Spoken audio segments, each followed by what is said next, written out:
तो ये रिपोर्ट आपने देखी और रिपोर्ट के माध्यम से आप समझ ही गए कि केदारनाथ में होने वाले उपचुनाव को लेकर भाजपा और कांग्रेस ने पूरी तरीके से कमर कस ली है। लेकिन बड़ी बात यह है कि भाजपा ने इस वक्त मंडल वाइज 5 कैबिनेट मंत्रियों को यहां पर जिम्मेदारी दे दी। इसके अलावा संयोजक और प्रभारी भी बनाए गए हैं, जबकि अभी तक तारीखों का ऐलान नहीं हुआ। उधर कांग्रेस की केदारनाथ बचाओ प्रतिष्ठा यात्रा एक बार फिर से शुरू होने जा रही है, जिससे भाजपा पूरी तरीके से चुनावी यात्रा बता रही है। इसी को लेकर अब चर्चा करेंगे। हमारे तमाम मेहमान हमारे साथ जुड़ गए हैं, मैं सबका स्वागत कर लेता हूं। हमारे साथ भाजपा से राजेश बिष्ट जी हैं, भाजपा के प्रवक्ता हैं। बिष्ट जी, आपका बहुत स्वागत। कांग्रेस के प्रवक्ता हमारे साथ गिरिराज किशोर जी हैं। गिरिराज जी, आपका बहुत स्वागत है। हमारे साथ देवचंद उत्तराखंडी जी हैं, यूकेडी के प्रवक्ता हैं, बहुत स्वागत है आपका। और हमारे साथ वरिष्ठ पत्रकार प्रेम पंचोली जी हैं। सर, आपका भी बहुत स्वागत है। तो शुरुआत मैं गिरिराज जी आपसे कर लेता हूँ। आप लोगों की केदारनाथ यात्रा एक बार फिर से शुरू हो रही है और दूसरी तरफ भाजपा की अगर बात करें तो 5 कैबिनेट मंत्रियों को यहाँ पर जिम्मेदारी दे दी गई है। फिलहाल केदारनाथ की जो उपचुनाव है उसका देखा जा रहा है कि उसका रण अभी से शुरू हो गया है। तैयारियां क्या हैं आप लोगों की? देखिए रवि जी,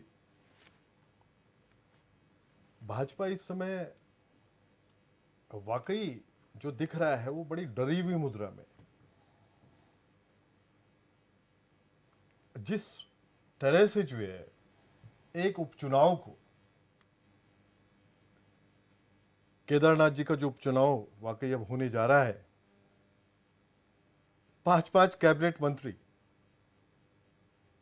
5 पॉकेट्स जो है, जो मंडल इनके हैं उसमें उतारना और भी संयोजक और प्रभारी बनाना, वो ठीक है, अपनी इनका अपना एक तरीका है किसी भी पार्टी का।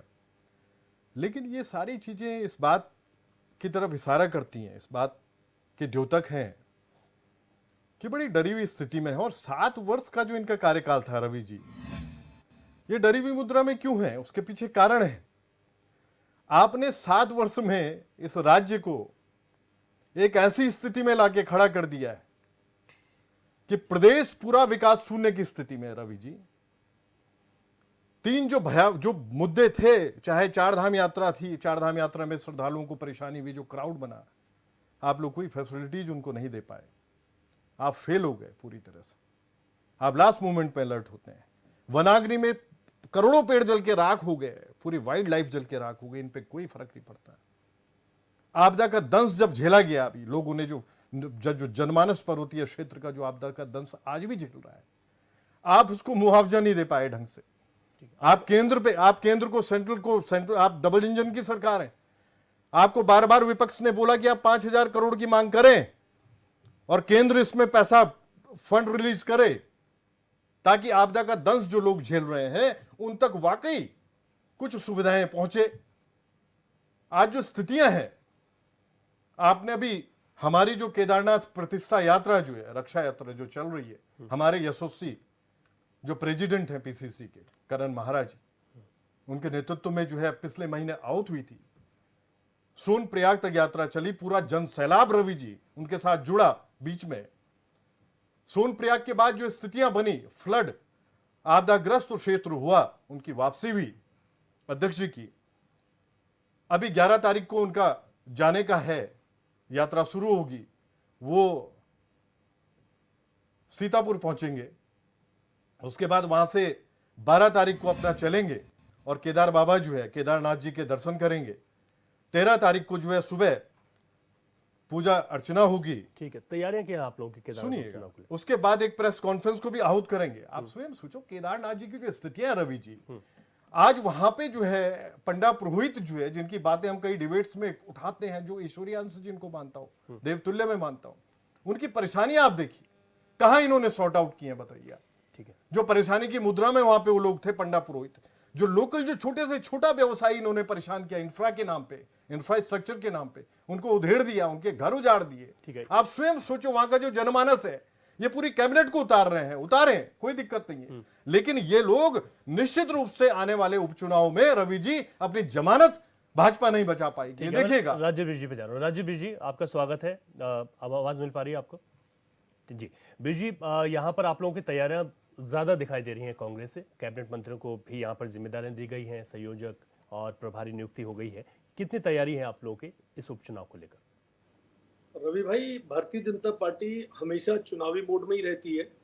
और जिस प्रकार से देश का प्रत्येक नागरिक भारतीय जनता पार्टी से स्नेह करता है, प्रेम करता है, सम्मान करता है और भारतीय जनता पार्टी के विजन के साथ आगे बढ़ना चाहता है और इस देश को 2047 की एक विकसित श्रेणी में रखना चाहता है, विकासशील देशों की श्रेणी में रखना चाहता है, उसमें भारतीय जनता पार्टी की तैयारी केदारनाथ उपचुनाव को लेकर बिल्कुल ठीक है। और हम स्पष्ट रूप से कहते हैं केदारनाथ उपचुनाव के लिए हम तैयार हैं, लेकिन जिस प्रकार से कांग्रेस ये स्वांग रचने का काम कर रही है, जो ये भ्रम लोगों के बीच में फैलाने की कोशिश कर रही है, जिस प्रकार से पूरी ये जो पिछली यात्रा इनकी अधूरी, इनके शीर्ष नेतृत्व इनके राहुल गांधी जी की वजह से वापस बुलाई गई थी, उनको सोनप्रयाग से दौड़ा दौड़ा के भगाया गया था इनके प्रदेश अध्यक्ष को। क्यों? क्योंकि वहां पे जब एक क्षेत्रीय संगठन लोगों की सेवा में लगाते हैं, वहां पे स्टंटबाजी कर रहे थे, तो इनको दौड़ा दौड़ा के जो भगाने का काम किया उसकी वीडियो पूरे प्रदेश ने देखी है। तो इनके स्वांग रचने पे और भारतीय जनता पार्टी की तैयारी में बहुत फर्क है। भारतीय जनता पार्टी उन लोगों की पार्टी है जिनके लिए राष्ट्र प्रथम है, जिनके लिए देश का नागरिक प्रथम है। लेकिन कांग्रेस पार्टी की विचारधारा क्या? एक परिवार को संरक्षित करना है, एक परिवार के जो परिवार का नेता है उसको आगे बढ़ाने का काम करना है। तो हमारी विचारधारा में और कांग्रेस की विचारधारा में बहुत फर्क है। यही कारण है कि लोकसभा चुनाव में करीब 25 करोड़ इस देश की जनता ने भारतीय जनता पार्टी पे विश्वास जताया।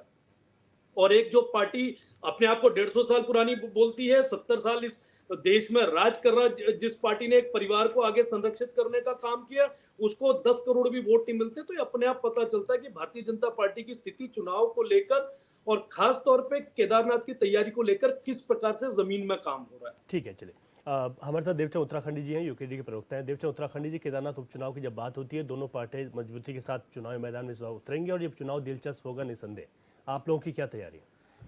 देखिए रवि जी, सबसे पहले तो मैं आपके माध्यम से केदारनाथ की जनता को बहुत बहुत धन्यवाद, शुभकामनाएं देता हूं कि आपका वो वक्त आ गया है जब आप इन दोनों पार्टियों ने जो बोया है वो फसल काटने का टाइम आ गया है। जब इन्होंने बबूल बोया है, इनको गेहूँ कहाँ से मिलेंगे वहाँ। अब मैं आता हूँ, जैसे अभी हमारे बीजेपी के प्रवक्ता भी बोल रहे थे कि हमने वो किया सो किया, बहुत सारे ज़बान में इनके गाने ये गाते रहते हैं। लेकिन आपको मैं बता दें कि आपदा पे जो अभी केदारनाथ ताज़ा जो ग्रसित हुआ है, वहाँ पर जो लोग आपदा से जो परेशान हैं, ग्रसित हैं, उनको इन्होंने अभी तक क्या दिया है, किसको दिया है, कैसे दिया है, कोई मापदंड नहीं, कोई रिकॉर्ड नहीं, कोई कुछ नहीं दिया।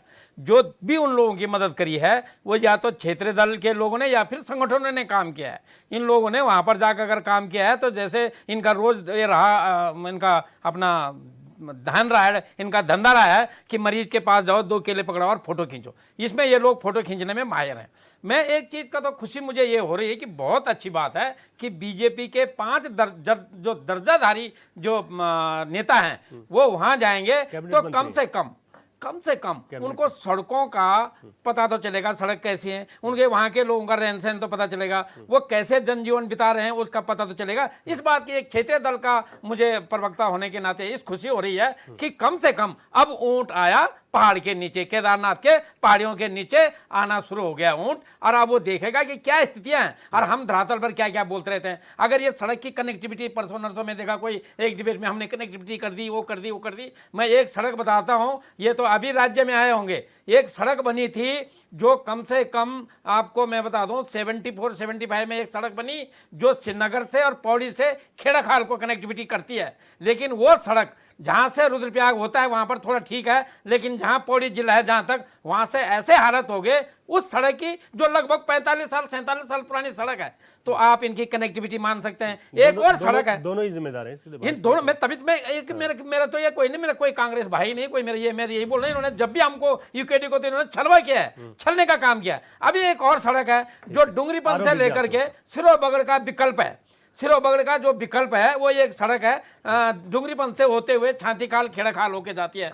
अगर उस सड़क में एक बार कांग्रेस ने थोड़ा काम किया था तो कांग्रेस ने जो काम किया वो डैम प्रूफ लगाते हैं जैसे सड़क पे, ऐसा उन्होंने तारकोल लगाया। और केदारनाथ नहीं, वही मैं आ रहा हूँ, मैं केदारनाथ तक जाऊंगा ना। उसके बाद बीजेपी ने आज तक उसकी सुध नहीं ली।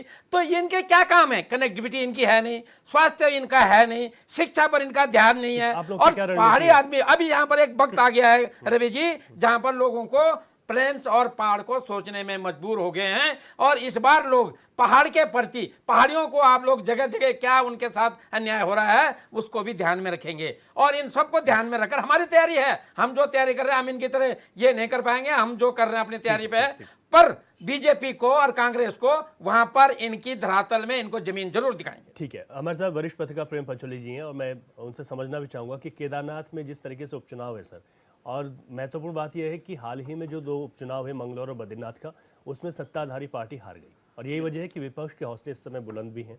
लेकिन अब जो तैयारी देख रहे हैं हम इस समय सत्ता पक्ष की, भाजपा की, उनकी तैयारियां ज़्यादा है। निश्चित तौर पे उनकी तैयारी ज़्यादा इसलिए दिखाई देती है कि उनके पास सब कुछ है, वो पावर में है और उनके पास कैबिनेट है, उनके पास दर्जाधारी है, उनके पास देने के लिए है। और दूसरी पार्टी, विपक्ष की पार्टियों के लिए पास भी ऐसा है। ये थोड़ा मैं जो प्रवक्ता लोगों ने यहाँ पे बोला, थोड़ा इनका ध्यान आकर्षित करूँगा कि जितनी भी सीटें, ये धार्मिक सीटें, धार्मिक स्थानों के नाम से जो सीटें थी और वहाँ पर धार्मिक प्रतिष्ठान हमारे बहुत सारे हैं जी। और लोगों की नज़र ये थी कि अगर धार्मिक प्रतिष्ठान है तो निश्चित तौर पे भारतीय जनता पार्टी जीतेगी, क्योंकि धर्म का ठेके की बात या धर्म का ये अनुयायी कहते हैं कि भाजपा ज़्यादा है। और इस देश में अलग अलग प्रकार के लोग हैं जो दूसरी पार्टियों में वो आप अपने हिसाब से धर्म को मानते हैं। वो कैसे मानते हैं, ये जो चुनाव जहाँ ये लोग हारे वहाँ पे आप देखिए कि धार्मिक एजेंडा राजनीतिक मंचों पर सीमित है। जब आप धार्मिक एजेंडे की बात करते हैं, भाजपा, कांग्रेस, सो कॉल्ड दूसरी और पार्टियां, उनके राजनीतिक मंचों तक बहुत अच्छा लगता है। वो तर्क देते हैं, वितर्क देते हैं, कुतर्क देते हैं, सुतर्क देते हैं। और राम का पिताजी कौन है, रावण का पिताजी कौन है, फलाने का पिताजी कौन है, भीम कौन है, अर्जुन कौन है, ये सब जो हमारे आदर्श हैं, जिनकी आइडियोलॉजी, उनके नाम ले करके ये लोग लड़ाई लड़ते हैं। लेकिन जब आप क्षेत्रीय इशू को उठाएंगे ना, जब आप स्थानीय चुनाव पे आएंगे, वहां पर वही व्यक्ति जीतता है हमेशा जो क्षेत्रीय लोगों के साथ जुड़ा रहता है। वो चाहे किसी भी पार्टी का जीता होगा, वो कैंडिडेट इसलिए जीता कि कहीं ना कहीं उसकी जो उपस्थिति है वो उस राजनीतिक दल से बेशक होगा, वो किसी भी राजनीतिक दल से, अंतर्राष्ट्रीय या क्षेत्रीय राजनीतिक दल से होगा, लेकिन वो इसलिए जीता कि उसकी सर्वाधिक भागीदारी क्षेत्रीय इशू पे रही है। और जब हम केदारनाथ की बात कहेंगे कि केदारनाथ पे अगर कहेंगे कि भाजपा ने तो केदारनाथ में ये कर दिया, सो कर दिया, अगर केदारनाथ विधानसभा के लोगों से ये पूछा जाए कि केदारनाथ हेलीकॉप्टर जाना चाहिए कि नहीं, तो 100 लोगों का आप पूछेंगे तो 99 लोग ये बोलेंगे नहीं जाना चाहिए। 100 लोग तो नहीं बोलेंगे, 99% लोग ये बोलेंगे केदारनाथ हेलीकॉप्टर नहीं जाना चाहिए। अब उसके क्षेत्रीय मुद्दों पे आए, जैसे यूकेडी के हमारे प्रवक्ता ने कहा कि डुंगरी पंथ से और खेड़ा खाल होते हुए वो केदारनाथ का जो एक ये केदारनाथ रोड का एक यात्रा का जो एक बाईपास है वो, और इतना सुंदर है, जो इस रास्ते पे गया होगा कभी, वो टूरिस्ट के हिसाब से भी बहुत सुंदर गांव है, खेती बाड़ी करने वाले लोग हैं, पलायन नहीं उस रास्ते में। मात्र वो रास्ता 5 किलोमीटर ज़्यादा पड़ता है नेशनल हाईवे से। अगर उस रास्ते को बनाएं तो केदारनाथ विधानसभा का रास्ते के अंदर आता है, वो एक आध गांव छोड़ करके लगभग टोटल वो रास्ता केदारनाथ विधानसभा के अंदर आता है। कुछ हिस्सा उसका पौड़ी में आता है, कुछ हिस्सा उसका बद्रीनाथ विधानसभा में जाता है, लगभग या कर्णप्रयाग में जाता होगा, लगभग वो पूरा रास्ता केदारनाथ विधानसभा में आता है। कितने गांव आते हैं, वहाँ के लोग इतने परेशान है कि जब डुंगरी पंथ से आप ऊपर एक इलाका है, मैं उसका नाम भूल गया, वहाँ ऊपर जाते हैं, वो एक नदी आती है, तो पूरी सिंचित जमीन है, वो पूरा बहा के ले जाते हैं उसमें, और लोग वहाँ पैदल लगे हुए, रास्ते लगे हुए होते हैं। तो उस सड़क को बनने के लिए कई बार टेंडर हो गए, और टेंडर को रुकाने का काम जो राष्ट्रीय अंतर्राष्ट्रीय पार्टियों के कार्यकर्ता रुका रहे उस टेंडर को। मैं जब वहाँ गया था तो लोगों ने सीधा मेरे पास आए कि नहीं आप तो पत्रकार हैं, क्योंकि आप लोगों के कारण से मुझे देखते हैं लोग टेलीविजन में, और बहुत सारे लोग हैं, और बहुत एक टीचर हैं वहाँ पर उस गांव में। मैं उन्होंने मुझे बोला कि आप कोई एप्लीकेशन देते, आप मुख्यमंत्री तक पहुँचा देना। मैंने वो एप्लीकेशन पहुँचाई है, लेकिन उन्होंने ये भी बताया कि फलाना आदमी हमारे गाँव का वो यहाँ पर जो है। अब आप बताएं कि इतनी सुंदर जगह, नेचर ने, वहाँ पर जो है क्रेशर लगा दिया किसी ने। मैंने सारे लोगों को पूछा कि ये क्रेशर किसने लगाया, और सब डर के मारे चुप रह गए। फिर मैंने लोगों को पूछा कि लगना चाहिए यहाँ पे कि नहीं, तो नेशनल हाईवे पे कहीं लग जाता, वो क्या दिक्कत थी। सब लोगों ने डर के मारे कुछ नहीं बोला।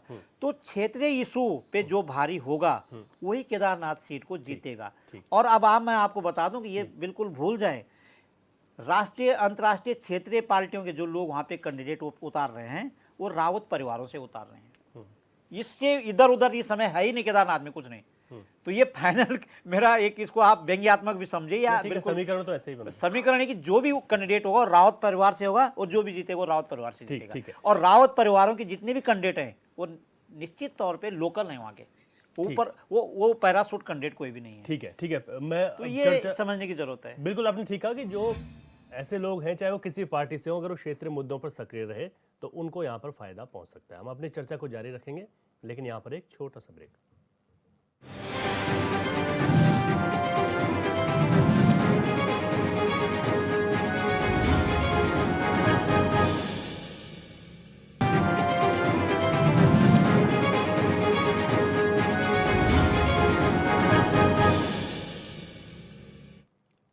ब्रेक के बाद आपका स्वागत है। क्वेश्चन आवर में आज हम चर्चा कर रहे हैं कि किस तरीके से केदारनाथ में होने वाले उपचुनाव को लेकर पार्टियों ने कमर कस ली है। हालांकि अभी तक किसी भी तरीके से तारीखों का ऐलान नहीं हुआ हो और कोई भी अभी बात आगे नहीं बढ़ी हो, लेकिन देखा जाए तो हाल ही में जो 2 उपचुनाव हुए उसके बाद दोनों ही पार्टियां अपनी चुनौतियों को स्वीकार कर चुकी हैं और काम पर लग गई हैं, क्योंकि 5 कैबिनेट मंत्रियों को यहाँ पर मंडल वाइज जो है जिम्मेदारियां दी गई हैं। अपनी चर्चा को फिर आगे बढ़ाते हैं। हमारे तमाम मेहमान हमारे साथ लगातार बने हुए हैं। मैं भाजपा प्रवक्ता राजेश बिज जी पर जा रहा हूँ। बिज जी, आपसे गिरिराज जी का भी सवाल था और देवचंद उत्तराखंडी जी का भी, वो आप जवाब दे दीजिए, फिर आगे बढ़ते हैं।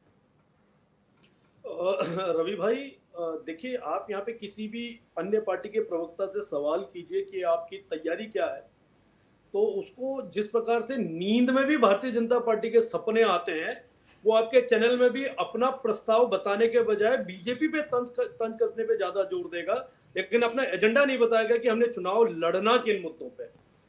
बात हो रही है कि भैया आपकी चुनाव की तैयारी क्या है, वो भारतीय जनता पार्टी से कहते हैं बोया पेड़ बबूल का तो गेहूं कहां से हुए, पता नहीं तर्क कहां से आता है, मेरे तो समझ नहीं आता। इतने ज्ञानी और महापुरुष यहाँ पे डिबेट में बैठते हैं, ये भूल जाते हैं कि इस चैनल को पूरा देश देख रहा होता है।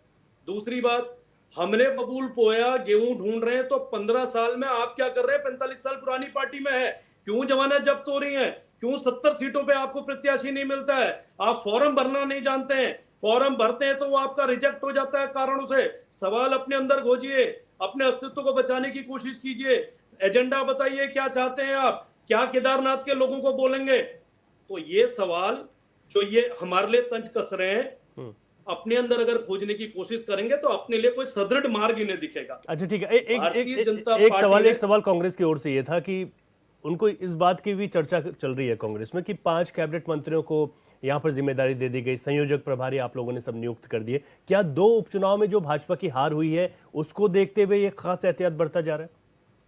रवि भाई, हमारे पास कैबिनेट मिनिस्टर है तो भेजे गए ना जी। खराबी क्या है इस बात में? आप भी भेजो ना, है तो आपके पास। अब आया जब आपको लोग चुन नहीं रहे हैं, जिनके पास होंगे वही तो जाएंगे। अगर हमारे उपचुनाव के लिए हमारे पास लोग मौजूद हैं, राष्ट्रीय नेतृत्व को भी आना होगा, पार्टी के लीडरशिप है। कैबिनेट मंत्री से पहले जो हमारे चुने हुए विधायक है वो एक कार्यकर्ता है, भारतीय जनता पार्टी के सिपाही हैं, वो जिम्मेदारी उठा रहे हैं। आपकी तरह नहीं कह रहे। सोनप्रयाग में अगर वहां पे बाढ़ आ रही है, आप अपने मुंह से कह रहे हैं कि फ्लड आ रहा है वहां पर, और आप यात्रा स्थगित करके दिल्ली में फोटो खिंचा रहे हैं। आपका फोटो सेशन दिल्ली चल रहा है। भाई, आपकी जिम्मेदारी तो ये थी, अगर वहां पे फ्लड आ रहा था, आप अपनी यात्रा रोकी, बहुत अच्छी बात है। आपके राष्ट्रीय अध्यक्ष के कहने पर रोकी, बहुत अच्छी बात है। तो आप वहां सेवा में तो लगते हैं। आप तो 10 दिन यहाँ पर आप फोटो सेशन आपका चाणक्यपुरी में चल रहा था, मैं खुद वहां पे देख रहा था आप लोगों को। तो इसलिए कहानी करने से, प्रपंच रचने से, भ्रम डालने से, झूठ बोलने से राजनीति नहीं चला करती है। राजनीति जमीन में काम करने से चलती है।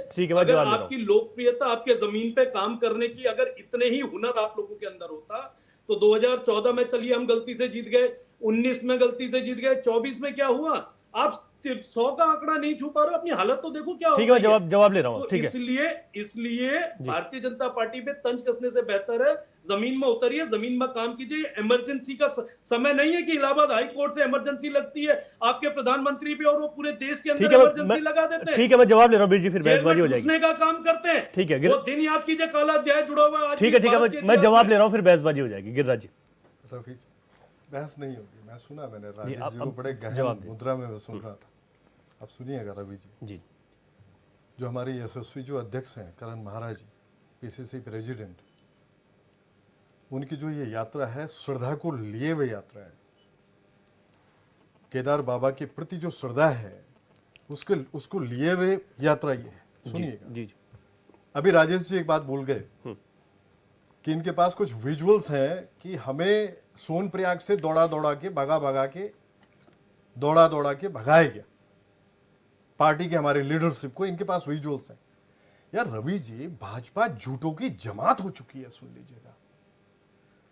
ये आज वाकई में आपको बताऊं, आज प्रदेश का एक एक नागरिक जो है, प्रदेश जो जनमानस यहां वास कर रहा है उत्तराखंड में, वो इनके झूठ को, छल को, छद्म को समझ चुका है इस पार्टी के। सुनिएगा जी, आज इनका एक पूर्व मुख्यमंत्री जो मेंबर ऑफ पार्लियामेंट है, सिटिंग मेंबर ऑफ पार्लियामेंट जो है, महिला अपराध में सरकार जो है पूरी तरह से नाकामयाब है। पुलिसिंग इनकी रोकने में, महिला अपराध रोकने में, इनका सिटिंग मेंबर ऑफ पार्लियामेंट जो है प्रेस आउट करते हैं और बोलते हैं कि सरकार जो भाजपा शासित है इस समय, वो महिला अपराध को रोकने में पूरी तरह से नाकामयाब है। सुनिएगा, इनके एमपी हैं। आज महिला अपराध के क्षेत्र में मेरा यह मानना है कि जननी बन चुका है उत्तराखंड। सुन लीजिएगा आप, 9 पर्वतीय राज्यों में से अव्वल दर्जे पे उत्तराखंड आ चुका है। अब आप स्वयं सोचो, ये इनकी इतनी बड़ी उपलब्धि है, समझ लो ये 7 वर्षों की अगर उपलब्धि है तो सबसे बड़ी उपलब्धि इनकी ये है। बेरोजगारी चरम पे है। सुनिएगा, हर जगह ये लोग फेल हैं। आज पर्वतीय क्षेत्र में जो है विकास शून्य पूरा प्रदेश इन्होंने कर दिया है। लेकिन पर्वतीय क्षेत्र वाकई जो एक धारणा थी, पृथक राज्य अगर मांगा गया उत्तराखंड, उसके मूल में जो था, आखिरी पायदान पे जो ग्रामीण बैठा हुआ है, उसको उस तक मूलभूत सुविधाएं पहुंचे, उसके बच्चों को एजुकेशन मिले, उसको हेल्थ फैसिलिटीज मिले। ये सारी चीजें शून्य हो चुकी हैं। आपको बताऊं क्या स्थितियां इन्होंने बना रखी है प्रदेश में। और ये अपनी तरफ से जो है डिबेट में पार्टिसिपेशन कर रहे हैं और कह रहे हैं नहीं साहब हम तो जीतने की स्थिति में। अरे डरी हुई मुद्रा में इसलिए आपको बोला जा रहा है कि 5 कैबिनेट मंत्री आपने आज अभी से झोंक दिया। भाजपा आप स्वयं सोचिए, हमारे साथ जनसैलाब। सुनिएगा, अभी भी जो रवि जी पिछली बार जो अगस्त में जो हमारी जो आउट हुई थी ये यात्रा, केदारनाथ प्रतिष्ठा यात्रा, जनसैलाब उसमें उमड़ रहा था। तो भाजपा तो ये कह रही है ना, ये झूठ कह रहे हैं कि विजुअल्स है, आप दोबारा भगा के दौड़ा के भगाया गया साहब कांग्रेसियों को। भाजपा कह रही है कि आप दोबारा जो यात्रा कर रहे हैं ये राजनीतिक अरे तार्किक करिए ना डिबेट में। अगर पार्टिसिपेशन आपका है तो तार्किक। हम लोग अगर विकास की बात करते हैं तो ग्राउंड जीरो पे जाते हैं। रवि जी मुझे जवाब देने का मौका दीजिएगा प्लीज। जी, ग्राउंड जीरो पे जाते हैं रवि जी। ठीक, अभी मैंने एक बात में रखूंगा रवि जी। अभी मैं एक सतपुली के पास एक गांव है डंडा, सुनिएगा, सीजनल सब्जियों का अंबार है, लेकिन विपणन की व्यवस्था नहीं है। ग्राउंड जीरो की बात कर रहा हूं आपसे मैं, कि वाकई जो है जो गांव में जो वास कर रहा है फाइनेंशियली साउंड नहीं है वहां कोई। लेकिन अगर वो अपनी सब्जी को लेकर सतपुली में जा रहा है तो 10 रुपए किलो ले रहा है और 40 रुपए किलो बेच रहा है। कोई व्यवस्था नहीं है विपणन की। आज अगर ये ढिंडोरा पीट रहेगी नहीं साहब, अधिकारी है, एग्रीकल्चर है, हॉर्टिकल्चर है, अरे कहां है भाई? सोई हुई स्थिति में ये लोग हैं। 7 वर्षों में विकास शून्य की अगर स्थिति में बात करता हूं, विकास शून्य की स्थिति प्रदेश में इन्होंने बना दी है। जवाब ले लूं। और वाकई रवि जी सुन लीजिएगा, 2.5 वर्ष का जो इनका कार्यकाल बच रहा है, अभी भी हम लोग इनको सुप्तावस्था से जगाने का कार्य करेंगे। जो सोई हुई स्थिति में सरकार होती है, आप स्वयं सोचो, इनके अपने नेतागण बोल रहे हैं कि ये लोग क्या कर रहे हैं। ठीक है, मैं जवाब ले लेता हूं। राजेश जी जवाब दीजिए, फिर आगे बढ़ते। रवि भाई आप सच बताइएगा कि क्या सोनप्रयाग की वीडियो आपने नहीं देखी? क्या वो मीडिया में वायरल नहीं हुई जहां पे ये झूठ बोलने की बात कर रहे हैं? भारतीय जनता पार्टी झूठ नहीं बोलती है। अरे सुनिएगा, गोल्ड मेडल मिलेगा, पीएचडी मिलेगा। देखो रवि जी फिर मैंने परमिशन मांगी है। आराम से आप राजेश जी, अरे चुप हुआ अभी, बोलिए आप बोलिए।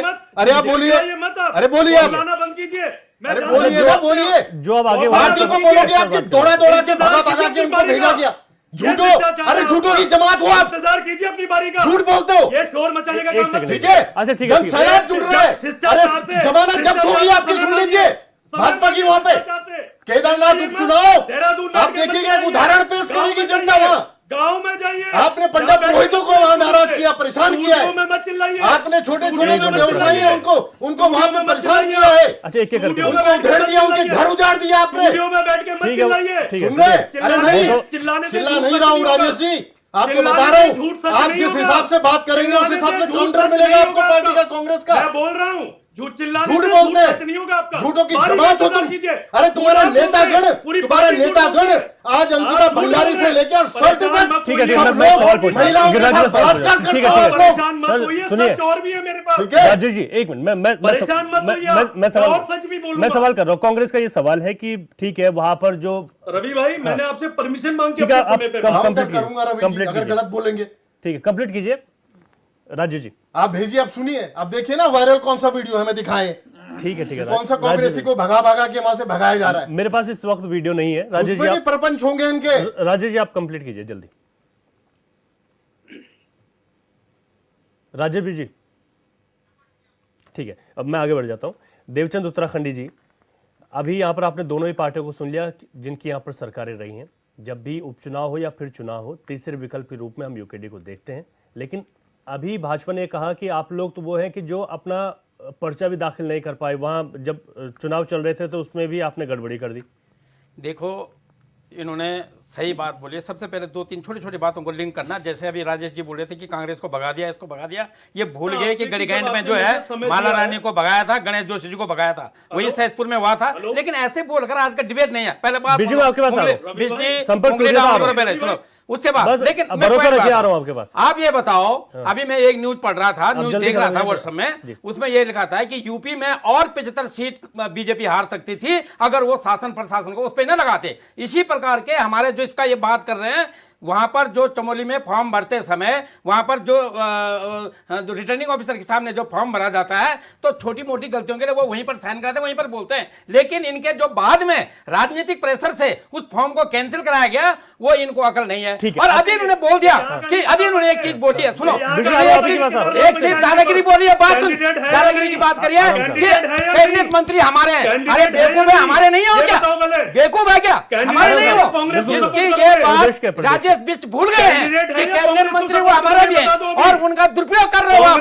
और अकल नहीं है क्या? मंत्री में बैठे हो, याद रखना वो मंत्री हमारे भी होते हैं। और मैंने उनका पहले स्वागत किया कि बहुत अच्छा है, वो वहां जाएंगे। लेकिन ठीक है, आप मंद बुद्धि आकर यहाँ पर बैठे बकवास कर रहे ठीक है, हैं। ठीक। राजेश जी अपनी बात पूरी कीजिएगा। ये थोड़ा बहसबाजी उमर कम। का लिहाज कीजिए, उमर का लिहाज ठीक है। कीजिए। अभी नए नए रंगरूट भर्ती हुए यूकेडी में। अरे आपसे 1300 उम्र में दादा हूं मैं, नेताओं उम्र को की जानता बात हूं करता हूं आपके। वहां पर से। अच्छा, ठीक है, ठीक है। बात नहीं है। अच्छा, उम्र से अच्छा, अच्छा, उम्र से ऐसी तेरे से बात ज्यादा नहीं। हूं। अरे ऐसी बात तेरे से ज्यादा नहीं। हूं। नए रंगरूट है अभी। और ये बात करता है एक मिनट, ऐसे कि हमारे हैं कैबिनेट मंत्री। अरे हमारे नहीं हो कैबिनेट मंत्री।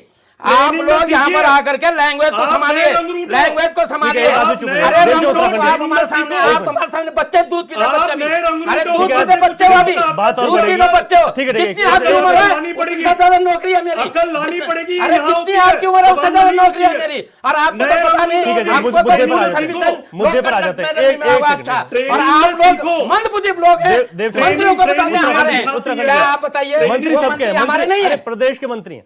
प्रदेश के मंत्री नहीं हो, तो इन्होंने किस कैसे बोल दिया कि हमारे पास है, तो इसलिए हम लगा रहे हैं। ये ऐसे बदतमीजी लैंग्वेज नहीं यूज थोड़ा करें। शांत हो जाइए प्लीज, प्लीज थोड़ा शांत हो जाइए। रवि भाई, बीजी थोड़ा जल्दी ट्रेनिंग ये कीजिएगा। सिखाती है नए रंगरूटों को कि पहले मुद्दे को लैंग्वेज समझो। सुधारो, लैंग्वेज। कुछ भी आपसे उम्र में बहुत ज्यादा हूँ, आपकी मंदबुद्धि, जितनी आपकी व्यक्तिगत उम्र नहीं टिप्पणी है मत उससे कीजिए। ज्यादा मेरी उम्र नौकरी का है। लिहाज कर रहा हूं जितनी आपकी। आपकी उम्र नहीं है ठीक है, उतनी ठीक है, मेरी नौकरी ठीक है, है। आप लिहाज आपको कर रहे अकल हैं, नहीं है। आप बोलने और अगर आप रंगरूट लिहाज मत कर रहे अपने हैं तो लोग बोलने करो। लगूंगा, स्टूडियो से बीजी भाग जाएंगे फिर आप। लिहाज कर लीजिए मैं ना। बोलने अब लगूंगा, स्टूडियो से भाग जाएंगे प्रेम आप। पंचोली जी पर जा रहा हूँ। एक मिनट, फिर बहसबाजी ज्यादा हो जाएगी, इस समझा कीजिए। प्रेम पंचोली जी, यहाँ पर जिस तरीके से केदारनाथ के उपचुनाव को लेकर दोनों पार्टियां तैयारी कर रही हैं, लेकिन दो जो अभी उपचुनाव हुए थे उसमें भाजपा को हार जरूर मिली थी, तो भाजपा का भी ये कहना है कि हम वहां पर अगर अपनी तैयारियां कर रहे हैं, संगठन वाइज हमने वहां पर पार्टी के कार्यकर्ताओं को जिम्मेदारी दी एक सिपाही के तौर पर, तो कांग्रेस को इसमें दिक्कत नहीं होनी चाहिए। दूसरी जो कांग्रेस की प्रतिष्ठा यात्रा है केदारनाथ बचाओ, उसको भी पूरी तरीके से राजनीतिक भाजपा बता रही है। देखो, ये कोई भी राजनीतिक दल जब चुनाव लड़ता है तो सब अपनी तैयारी करते हैं जी, और अपनी तैयारी करने के अपने तरीके रहते हैं। मैंने पहले भी कहा था कि कोई भी चुनाव का एक तरीका होता है। जब लोकसभा का चुनाव होता है तो उसके एजेंडे राष्ट्रीय और राष्ट्रीय फलक के होते हैं जो देश के काम आते हैं। और जब स्थानीय निकाय के चुनाव होते हैं तो एकदम बिल्कुल घर के चुनाव होते हैं। उसमें राष्ट्रीय, अंतर्राष्ट्रीय और क्षेत्रीय दलों का कोई मायने नहीं रखते। वो लगाएं, बोर्ड लगाएं, बैनर लगाएं, कोई मायने नहीं रखते। अगर हम इस सीट को धर्म से जोड़ते हैं, हिंदू धर्म से जोड़ते हैं या धार्मिक प्रतिष्ठा से जोड़ते हैं, तो केदारनाथ भी हिंदू धर्म का एक बड़ा आस्था का केंद्र है। पूरी दुनिया में जहाँ हिंदू लोग रहते हैं उनका सबसे बड़ा आस्था का केंद्र केदारनाथ है। लेकिन ये समझना चाहिए कि जब केदारनाथ की डोली ऊखीमठ से केदारनाथ जाती है तो उस समय चाहे नेशनल इंटरनेशनल चाहे कितने दुनिया का कितना बड़ा लीडर होगा, डोली ऊखीमठ के गांव का आदमी ले जाएगा और केदारनाथ में रहने वाले लोग ही ले जाएंगे। और कमला देवी के परिवार के जो लोग ढोल बजाने वाले वो लोग ढोल बजाएंगे। उस समय कुछ नहीं, उस समय सब पीछे रहेंगे। तो कहने का मतलब ये है कि जब स्थानीय स्तर पे कोई धार्मिक आयोजन होता है, किसी भी धर्म का होता है, हम केदारनाथ पे बात करेंगे, जो केदारनाथ वाले क्षेत्र में अगर केदारनाथ की बात करते हैं, सब जगह एक ही नियम लागू होता है क्षेत्रीय स्तर पे। तो अगर वो धार्मिक आयोजन होता है तो उसमें कांग्रेस, भाजपा, यूकेडी, सो और दूसरी भी कोई पार्टियां होती हैं, वो सब दलगत राजनीति को बोल करके सब साथ होते हैं वहाँ पे। जी जी। उस समय कोई भी संगठन मायना नहीं रखता वहाँ पे। कोई भी संगठन, ना कोई नीला कपड़ा पहनता है, ना कोई पीला पहनता है, ना कोई नारंगी पहनता है, ना कोई रेड कलर का पहनता है। होना भी चाहिए। वो सब अपनी स्टाइल से देवता के रूप में देवता या धार्मिक प्रतिष्ठान में आते हैं और उस आयोजन को संपन्न करते हैं जी। उस समय कोई मतलब उन किसी के मुंह से निकलता भी नहीं, चाहे वो मंडल अध्यक्ष हो, चाहे प्रदेश अध्यक्ष हो, चाहे भारत देश का अध्यक्ष क्यों ना हो किसी राजनीतिक दल का, वो सब खत्म हो जाता है वहां पे। तो जब चुनाव आते हैं ना, तो उस समय आप देखना कि जब चुनाव आते हैं तो उस समय उनका वही माहौल रहता है कि ये तो हम निभाते हैं, डोली भी हम बनाते हैं, डोली के ऊपर कपड़ा भी हम चढ़ाते हैं। तो उस समय कोई मायने नहीं रखता। उस समय मायना ये रखता है कि हमारा जो उम्मीदवार है उसने पूर्व में क्या किया है, और अगर वो अभी बात कर रहा है, अगर वो उम्मीदवार बोलेगा मैं तो केदारनाथ में ये कर दूंगा, सो कर दूंगा, तो उनको पता है कि ये तो ऐसे ही बोलता है, केदारनाथ में ये क्या करेंगे, हम खुद करेंगे। अगर केदारनाथ में बहुत ज़्यादा बाढ़ आ गई है तो उस समय सारे बैली ब्रिज, सारे टेक्नोलॉजी, सारे इंजीनियर, सारे ठेकेदार, सारी सरकार फेल हो जाते हैं। स्थानीय लोग ले जाते हैं, 2 डंडा 2 पेड़ लगा करके लोगों को आर पार करके लोगों को रेस्क्यू कर देते हैं। इस समय भी स्थानीय ने बहुत इस समय कई बार तो इसलिए क्या होता है कि क्षेत्रीय स्तर पर जब धार्मिक एजेंडे शुरू होते हैं तो वो कोई मायना नहीं रखते हैं। इसलिए जो क्षेत्र में ज़्यादा जुड़ा हुआ व्यक्ति होगा, और इन पार्टियों में से किसी ने भी अगर ऐसे व्यक्ति को टिकट दे दिया तो वो व्यक्ति जीतेगा। ये राम की बात, रहीम की बात, रावण की बात, हनुमान की बात, भीम की बात, पांडवों की बात, कौरवों की बात, ये राष्ट्रीय मंचों पे तर्क और वितर्क देने के लिए महाभारत को पढ़ करके, पुराण को पढ़ करके, शिव पुराण को पढ़ करके, गरुड़ पुराण को पढ़ कर, वायु पुराण को पढ़कर, जितने भी पुराण हैं सारे हमारे ग्रंथों को पढ़ करके तर्क और वितर्क वहाँ दिए जा सकते हैं। लेकिन जब हम क्षेत्रीय चुनाव लड़ते हैं ना, वहां पर क्षेत्रीय मुद्दे हैं। मतलब इसको ऐसे समझा जा सकता है कि पार्टी ऊपर नहीं बल्कि कैंडिडेट इस समय ऊपर, इस समय क्षेत्रीय स्तर पे, क्योंकि जितने भी कैंडिडेट आप पिछले 24 साल का चुनाव देखिए, जो कैंडिडेट जीता, अगर किसी पार्टी के ज्यादा कैंडिडेट जीते, वो इसीलिए जीता कि कहीं ना कहीं उसके क्षेत्रीय मुद्दों पे उस आदमी की पहुंच रही है। एक्चुअली अगर राष्ट्रीय पहुंच वाला व्यक्ति को, जो राष्ट्रीय दलों के जो राष्ट्रीय फलक के नेता है ना, वो अपने गांव में तो वार्ड मेंबर नहीं जीत सकते। ठीक है, आप उनको टिकट दे के देखा तभी तो हारते हैं जी। तो राजनीतिक दलों की जब जो मैकेनिकल जो उनकी जो टीम रहती है ना कि किसको कैंडिडेट बनाए, तो भाई यहाँ पर गच्चा खा जाती कोई भी दल कि जिस आदमी का क्षेत्रीय स्तर पर ज्यादा एंट्री रहती है, ज्यादा रहती है, उसी को अगर कोई भी दल दे देगा वो जीत जाता है। इसी पर मैं सवाल भी ले लेता हूँ। गिरिराज जी, पहले आपसे ले रहा हूँ, कैंडिडेट को लेकर क्या चर्चाएं हैं? रवि जी, हमारी जो टॉप लीडरशिप वो डिसाइड करेगी। अभी पैनल में नाम धीरे धीरे अभी आ रहे हैं, और जो भी कैंडिडेट हमें लगेगा उचित जो है कि वाकई क्षेत्र में पूरी तरह से क्षेत्र को संभाल सकता है, क्षेत्र में सेवा कर सकता है, उस जनमानस की जो विधानसभा में वास कर रहे हैं, हम लोग उस कैंडिडेट को फाइनल करेंगे। कैंडिडेट चयन करना चुनौती तो नहीं कांग्रेस के लिए इस उपचुनाव में? रवि जी, कोई चुनौती नहीं। आज जो स्थितियां हैं कांग्रेस में, आज पूरी तरह से हम लोग एक हैं। हम लोगों को केदारनाथ जी का जो चुनाव है उसको जीतना है, और वो वाकई आज जनमानस जो है उस क्षेत्र का वो पूरी तरह से कांग्रेस के पक्ष में खड़ा है, विजय सूर्य की तरफ हमें ले जाने के लिए आतुर है। और परिणति जो होगी, निश्चित रूप से जो प्रतिशोध होता है जनता का, वो वोट के रूप में होता है। इसकी परिणति आपको दिखेगी, जो रिजल्ट्स आएंगे कांग्रेस के फेवर में आएंगे। ठीक है। और अभी भी जो प्रतिष्ठा यात्रा चल रही है करण महाराज जी के नेतृत्व में, उसके मूल में 2-3 बिंदु हैं। चाहे सोना चोरी का जो मामला है उसमें जांच बिठाएं, उसमें दूध का दूध, पानी का पानी हो, उसमें ट्रांसपेरेंसी होनी चाहिए। ट्रांसपेरेंसी इनकी जांच में हो भी नहीं सकता। ये जो स्वयं जांच अगर करवाएंगे, आज तरह तरह की बातें होती हैं। एक डिबेट में तो ये तक था, इनके एक नेता ये बोलते हैं मुझे कि नहीं साहब, जांच जो है वो बिठाई गई, लेकिन सार्वजनिक नहीं की जाती हैं कुछ जांचें। ऐसी भी बातें हुई भाई जी बीच में। ठीक है। और सुनिएगा रवि जी, इसके अलावा जो है वहाँ का जो जनमानस है, अगर पंडा पुरोहितों की हमने बात उठाई है, अगर वहाँ पे जो छोटा व्यापारी था उसको जो दंश देने का इस सरकार ने काम किया, जो उजाड़ने का काम किया उसको, अगर उसके पक्ष में अगर कांग्रेस पार्टी कह रही है तो कांग्रेस पार्टी मुख्य विपक्षी दल है, वो बोलेगी। वो अगर जन अपेक्षाओं पे खरा नहीं उतरता है विपक्ष जो है, तो हम लोगों का महत्व क्या है, स्वयं सोचिए। ठीक है, इसी सवाल पर राज्यवीर जी आपसे जवाब भी चाहूंगा, इसी सवाल पर कि कैंडिडेट को लेकर चुनाव करना इस वक्त आपके लिए चुनौतीपूर्ण है, और जो गिरिराज जी ने कहा 2-3 चीजें यात्रा को लेकर आपको। तो रवि जी, चुनौती उन लोगों के लिए होती है जिनके जमीन में पाँव नहीं होते, या जमीन में लोगों के बीच में जो काम करते हुए नहीं दिखते हैं, जो केवल स्टंटबाजी करते हैं, ड्रामा करते हैं, फ्लॉप शो करते हैं, और जिनके अगर मैं कहूं कि रग रग में सिर्फ और सिर्फ झूठ बोलना, भ्रम फैलाना और लोगों के बीच में दूरियां पैदा करना होता है, उनको चिंता करनी चाहिए। भारतीय जनता पार्टी एक बहुत बड़ा संगठन है, जैसा सभी जानते हैं विश्व का सबसे बड़ा संगठन है, तो इसलिए भारतीय जनता पार्टी के लिए कोई भी चुनौती कैंडिडेट को लेकर ना कभी भी किसी भी क्षेत्र में नहीं रही है। एक बात मैं और आपके माध्यम से कहना चाहता हूं, जो पैनल आपके साथ बैठता सबका अपना अपना सम्मान है, अगर ये शब्दों का उच्चारण ठीक नहीं करेंगे, इनकी एजुकेशनल क्वालिफिकेशन क्या है मुझे नहीं मालूम, मैं इनको बता दूं, बाय प्रोफेशन मैं बीए एलएलबी हूं, और मैं बीएनएस के 356 का डिफेमेटरी केस डालूंगा ना, आपकी पूरे परिवार के नब जाएंगे कोर्ट कचहरी में। इसलिए शब्दों का उच्चारण अपनी शिक्षा के अनुसार कीजिए। दोबारा आपसे ज्यादा है मेरी शिक्षा, आपसे ज्यादा मेरी शिक्षा है। आप शिक्षा पर यहाँ पर अभी बताता हूँ मैं आपको, मेरी बारी आएगी मैं बताता हूँ। रंगरूटी निकाल दूंगा मैं आपकी सारी। राज्यवीर जी ये वर्ड तो गलत आप बोल रहे हैं, अभी तुम्हारा गलत बोल रहे हैं। रंगरूटी वाला शब्द जो आप बोल रहे हैं वो गलत बोल रहे हैं। अरे मैं बार बार बोल रहा हूँ, मैं बार बार बोल रहा हूँ। उत्तराखंड जी का अपना, मैं अपना कमेंट देता हूँ, उनको बताओ ये वाला रंगरूटी शब्द करना ये करना गलत बात है। इसी पर हमें ये है बीएनएस का 356 का एक राज्यवीर अरे तुमने दे रहा यार हमको, फिर वही तो बोल रहा मैं। राज्यवीर जी देखिए, फिर क्रिया की प्रतिक्रियाएं होती हैं। एक सेकंड बता दे रहा हूं मैं तुम्हें, एक सेकंड, इसलिए मैं तुम्हें बोल रहा फिर मैं आऊंगा उसमें कुछ करके। अरे मैंने ये बताया कि आप ठीक करना बोल रहा हूं मैं अपनी लैंग्वेज राज्यवीर जी, अपनी लैंग्वेज राज्यवीर जी, हाँ, अरे ठीक है, आप ऐसे बहसबाजी में ठीक नहीं होंगे ना, कोई भी मानेगा, खराब हो जाएंगे। मैं आप बता रहा हूँ, गलतफहमी सारी पहले बता रहा हूँ। राज्यवीर जी अरे पहले ढंग से नाम ले लो हमारा, राज्यवीर जी एक मिनट, नाम लेना। अभी मैं बताता हूँ, बड़ी दुख की बात है, उत्तराखंड क्रांति दल ने राज्य दिया, उसके आज तुम पर पढ़ रहे हैं ये लोग, और आज हमको बता रहे हैं रंगरूट। दूसरी बात ये है, उम्र का लिहाज इनको है नहीं, उसके बाद बोलते हैं कि तुम काम करके रंगरूट शब्द इन्होंने लगाया। लेकिन इन छोड़ो, मैं मुद्दे पे आता हूँ, मैं मुद्दे पे आता हूँ इनका, मैं मुद्दे पे आ रहा हूँ। हम लोग आएंगे, इनका जल जंगल जमीन के मुद्दे हैं। केदारनाथ को इन्होंने यहाँ से विस्थापित कर लिया था, उसका मुद्दा हमारे पास आएगा। हमारे पास बहुत सारे उसके बाद यहाँ पर व्यापार का मुद्दा है। देहरादून से लेकर के और सोनप्रयाग तक जितनी भी दुकानें हैं इन्होंने अपने, फिर मैं एक शब्द मत करूंगा, इन्होंने अपने जो चंदा वाला धंधा पे लोगों को दे रखा है।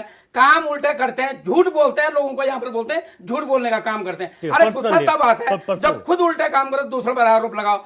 अभी ऐसा है, ये जो शब्द हैं रंगरूट बोलकर तुम मुझे नेपाल रहे हो, मैं सीधे ये बोल रहा हूँ, अपनी लैंग्वेज को सुधारो और वकालत की यहाँ पर मुझे मत बताना। आपसे भी हम ज्यादा पढ़े लिखे हैं, उम्र में ज्यादा है। अब रही बात मुद्दों पे आओ, हमेशा मुद्दों पर बात करो। बीजेपी की विडंबना यही रही है कि मुद्दे पर भड़काने की कोशिश कर रही। अभी हमने, हमारा भी जो है, हमारा ये है कि केदारनाथ में जैसे पंचोली जी ने बोला है, केवल और केवल क्षेत्रीय मुद्दों को लेकर जो वहां पर आएगा वही फतेह पाएगा।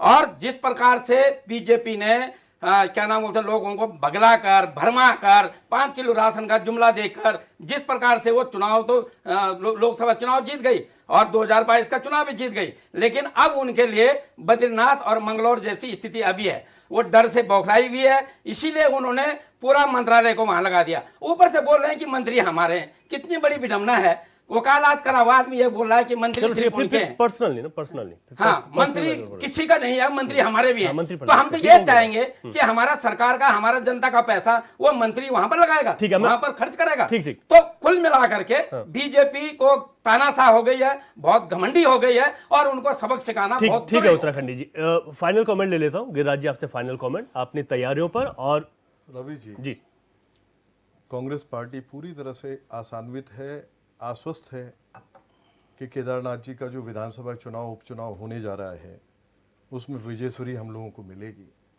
आज उत्तराखंड का जो जनमानस है वो भाजपा के झूठ, छल, छद्म को समझ चुका है। आज विकास शून्य की स्थिति में पूरा प्रदेश है। आज जो स्थितियां हैं इतनी विकराल और विकट हैं, महिला अपराध चरम पे है, ये सारी चीजें विजिबल है, दिख रही है कॉमन मैन को। जब कॉमन मैन को दिख रही है तो मैंने आपको बोला कि जो प्रतिशोध होगा वोट के रूप में होगा, उसकी परिणति जो होगी आपके सामने होगी। और निश्चित रूप से हम लोग जो है पूरी तरह से आश्वस्त हैं और हम लोग जो क्षेत्र का विकास भी आने वाले समय में करेंगे। ठीक है, राजीव जी आपका फाइनल कमेंट। और रवि भाई, मैं सिर्फ इतना कहना चाहता हूं कि प्रदेश की जनता ने जो लोकसभा चुनाव के नतीजों में जो रिजल्ट दिए हैं वो अपने आप ये बात साबित करने के लिए पर्याप्त है कि जो प्रदेश की जनता है भारतीय जनता पार्टी के जो विचारधारा है उस पर पूर्ण रूप से विश्वास करती है। आदरणीय नरेंद्र मोदी जी के, पुष्कर धामी जी के नेतृत्व को वो स्वीकार करती है। और ये जो झूठ और प्रपंच इन्होंने 2024 के चुनाव में ये देश की जनता को दिया है, उसके नतीजे आपके सामने है। 99 सीटों पे इनको सिमटना पड़ा है। भारतीय जनता पार्टी की केदारनाथ को देखकर बहुत अच्छी और सदृढ़ तैयारी है। इनकी यात्रा फ्लॉप थी, है और आगे वाली भी रहेगी, इसलिए ये कहीं पर भी नहीं टिकेंगे। जनता उसी पार्टी पे विश्वास करेगी जो कहीं ना कहीं देश को, प्रदेश को आगे ले जाने की स्थिति में होगा। ठीक है प्रेम पंचल जी, महत्वपूर्ण सवाल आपसे ये ले रहा हूं मैं कि ये उपचुनाव को लेकर लोगों का इंतजार भी है, कब तक हो सकता है उपचुनाव, क्योंकि निकाय चुनाव भी हैं, पंचायत चुनाव भी हैं, तो इस पर भी क्या कुछ लगता है अभी के समय में? देखो, उपचुनाव तो ये है कि वैसे तो जो संवैधानिक रूप में तो ये है कि 6 महीने के अंदर अंदर करवाए जाने चाहिए। तो जो सत्ताधारी पार्टी है वो अपने सारे गुणा भाग गणित जोड़ घटाव सब जोड़ मोड़ करके वो तैयारी उसी तरह से करते। जिस तरह से उन्होंने तैयारी शुरू कर दी, मुझे लग रहा है बहुत जल्दी चुनाव होने वाले हैं। और नहीं होंगे तो फिर बहुत मुश्किल हो जाएगा, फिर ये और सब काम इन्होंने निपटाने, चुनाव नहीं रुकेंगे, बहुत जल्दी होने वाले। ठीक है, गिरिराज जी बता दीजिए आप। रवि जी, राजेश बिस्जी को आप एक चीज याद दिलाओ कि 2 बाई इलेक्शन आप हार चुके हो, 2 असेंबलीज आप हार चुके हैं, बद्रीनाथ जी और मंगलौ। नहीं, वो याद है उनको यार। ठीक है ना, वो याद रखिए। ठीक है, यही आप कहना चाहते हैं। उत्तराखंडी जी। मेरा फाइनल कमेंट्स ये है कि जब भी कभी डिबेट हो, फालतू के चैप्टरों को नहीं उठकर सवाल पर आया जाए, सवाल पर बात करें। ठीक। अब वहां पर जो आज आपका था कि चुनाव की तैयारियां हैं, बेशक चुनाव की तैयारियों का सबसे पहले मैंने बीजेपी का इसलिए स्वागत किया कि कम से कम 5 मंत्री, 5 इनके बड़े उच्च पदस्थ जो दर्जाधारी हैं, वहां जाकर वहां की स्थिति तो देखेंगे। और लोकल मुद्दे जो पंचोली जी ने बोल दिए हैं वो बिल्कुल सही है, उन्हीं मुद्दों पर चुनाव होगा। और अब यहाँ पर पहले भी बहुत बार लोग बोला कि इस बार 500 पार, 565 बार भी जा रहे थे बाहर, तो उसके बाद वो आ गए औकात में। और इस बार भी फिर मंगलौर और उसके बाद फिर जोशीमठ बद्रीनाथ जहां पर ताल ठोक रहे थे जो, तो उन सबको उन्होंने पटकनी खा लिया और केदारनाथ के लिए तैयार रहे। यही मेरा उनके लिए फाइनल सलाह है और लैंग्वेज संभाले। सभी मेहमानों का मैं शुक्रिया करता हूँ। राजीव बिस्जी आपको बहुत शुक्रिया, गिरिराज किशोर जी, देवचंद उत्तराखंडी जी, प्रेम पंचोली जी, आपने अपनी अपनी बात रखी। इस वक्त कुल मिला के लबो लबाह यही है कि जो केदारनाथ का उपचुनाव होगा वो बेहद दिलचस्प होगा, इसमें कोई दो राय नहीं है। इस वक्त कैंडिडेट चयन को लेकर भी बड़ा मंथन होगा दोनों ही पार्टियों में, इसमें भी कोई दो राय नहीं है, लेकिन देखना होगा कि जनता किसको अपना आशीर्वाद देती है। क्वेश्चन आवर में आज के लिए इतना ही, इजाजत दीजिए, नमस्कार।